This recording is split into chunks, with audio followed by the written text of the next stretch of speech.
teaching men how to be men, that, hey, it is okay to feel your feelings. You're not a robot. You know?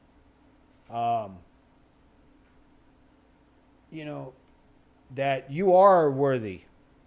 That, yeah, you need to treat that woman with respect. You know? I can go on and on. And that is best expressed face-to-face, person-to-person. Not on a video chat. Not on a YouTube video. Skype. A text. Yeah. We got to talk to each other. Yeah. You know?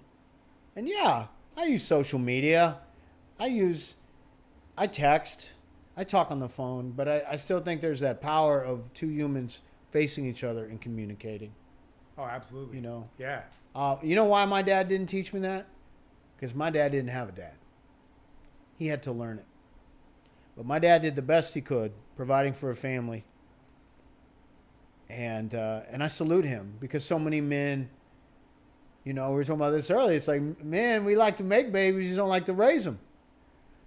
That's got, there's a problem there.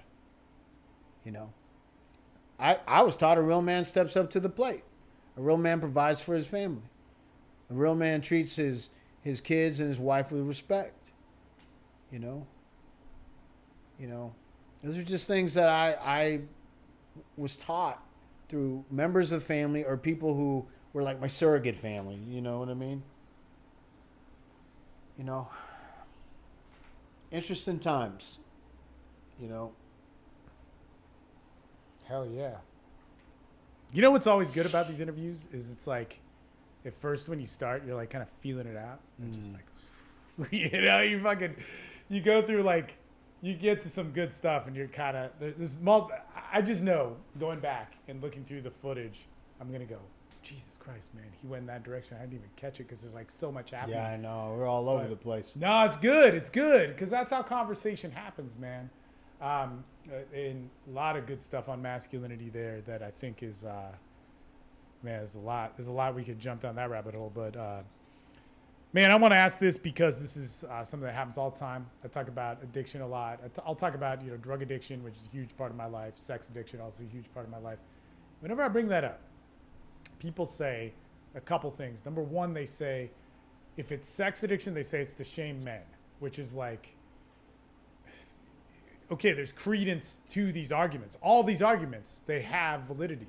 When they say drug addiction, it's supposed to be like to put the scare on the opiate epidemic or whatever the hell it is. Also credence to that, right? What I try and explain to these people is like, man, I'm not talking about some pop culture addiction, nor am I trying to romanticize addiction, but it is a very real thing where when people start something, they can't stop. And when you were talking about, it's like an hour ago at this point, how you were coming up and all that stuff. What happens when you hit that pipe for the first time or you do a shot of dope and it doesn't get you high? You were talking, man, that's a fucked up world. I know for myself. You're just trying to not get sick. What does addiction mean to you? Well, I didn't understand addiction growing up. I mean, who really does? My parents were alcoholics. My dad, he drank, but he still kept a job. I didn't understand that. Yeah. And he didn't understand me. He didn't understand why I'd have a couple drinks and then I'd disappear. He didn't know later on he found out what I was doing. He didn't understand that. I didn't understand how he could drink and keep a job. And it wasn't always like that. All this was gradual for me. There was a time when I could drink and keep a job. But over the years, it progressed. Here's the thing. I don't get into debates on whether or not addiction's real or not, or it's where's your self-will or your willpower or any of that stuff. People are entitled to, they're going to think what they think. All I have is my experience, and my experience is it started out as fun. I liked the way it made me feel. And that went on for 21 years. That lifestyle.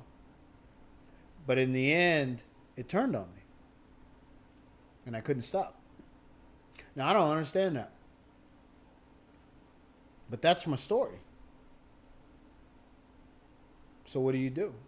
You spend the rest of your life accepting the fact that you're in this situation? That's what I was going to do. I accepted the fact that I would be a statistic, that I'll either die or go to prison, or if I was lucky, just exist. I gave up. That's sad. And I know a lot of people like that. Right. They just say, I can't beat it. You know, I got to have my medicine. You know, let's back up a little bit. People like to get high. People like to change the way they feel. We all do. Whether you're drinking or not. There's a million ways to change the way you feel. Some people are addicted to working out. You know, they like the adrenaline rush. You know, I fill in the blank. But my experience is I really enjoyed it. I really did. I love drinking and getting high, man. I did. I had some good times.